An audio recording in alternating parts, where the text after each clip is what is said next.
Chapitre 6. Je m'autorise de nouveau une petite badinerie. Admettons que le succès de Wagner prenne corps, s'incarne dans une figure et ainsi déguisé en musicologue philanthrope, il se mêle aux jeunes artistes. Comment pensez-vous qu'il s'exprimerait? Mes amis diraient-ils, de vous à moi, il est plus facile de faire de la mauvaise musique que d'en faire de la bonne. Comment? Et si cette vérité mise à part, l'affaire ne s'en montrait que plus avantageuse, plus efficace, plus persuasive, plus exaltante, plus wagnérienne. Pulchrum es, pocorum hominum. La beauté est pour le petit nombre. Tant pis, nous n'entendrons le latin, mais nous savons aussi sûrement où réside notre intérêt. La beauté a des épines. Cela, nous le savons. Alors, à quoi bon la beauté?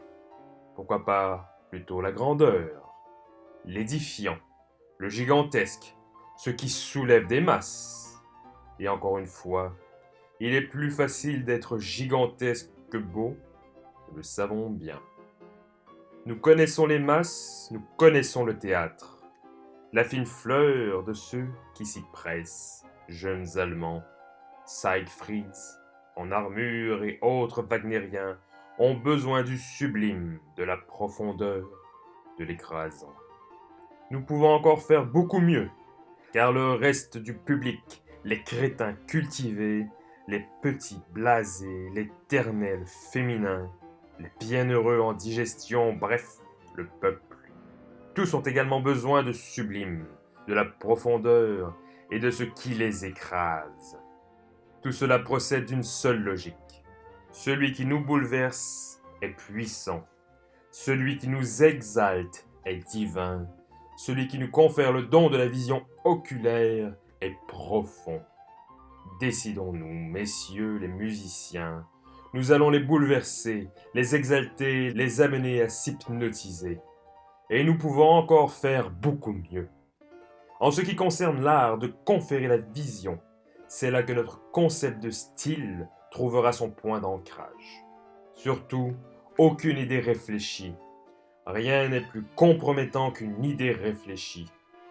Mais l'état pré-réflexif, le désordre de la pensée qui n'est pas encore né, la promesse d'une pensée à venir, le monde tel qu'il était avant la création divine, une recrudescence du chaos.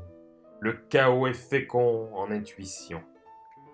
Pour parler la langue du maître, l'infini, mais sans mélodie.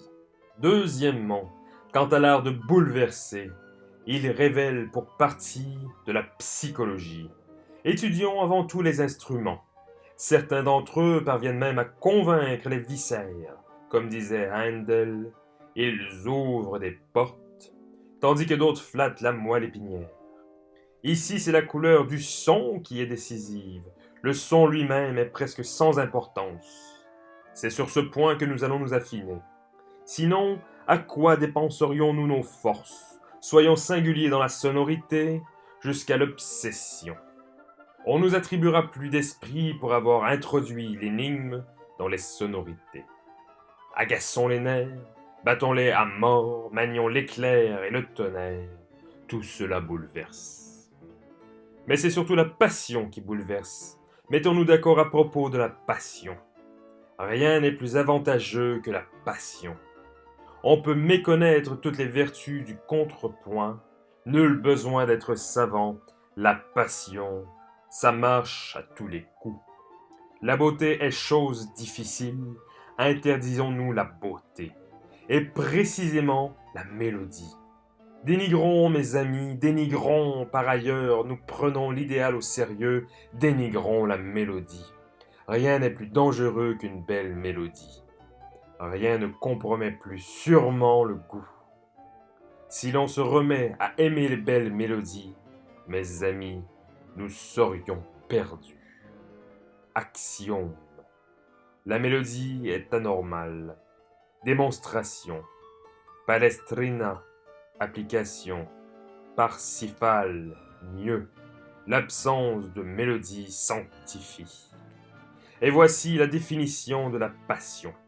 Passion ou la gymnastique de la laideur sur la corde de la disharmonie. Osons être laids, mes amis, Wagner l'a osé. Repoussons courageusement la boue de l'harmonie dégoûtante. N'ayons pas peur d'y mettre les mains, et par là, redevenons naturels. Un dernier conseil, peut-être résume-t-il tous les autres, soyons idéalistes.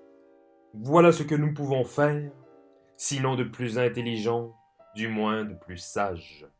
Pour exalter les hommes, il faut soi-même être exalté. Planons au-dessus des nuages, haranguons l'infini, suspendons les grands symboles tout autour de nous. Sursum, boum boum. Qu'il n'y ait pas meilleur conseil, que la poitrine gonflée soit notre argument, le beau sentiment notre héros. La vertu conserve son droit, même contre le contrepoint. Celui qui nous rend meilleurs, comment pourrait-il ne pas être bon? C'est ainsi que l'humanité a toujours conclu. Alors améliorons l'humanité, voilà comment l'on devient bon, comment l'on devient soi-même classique. C'est comme cela que Schiller est devenu un classique.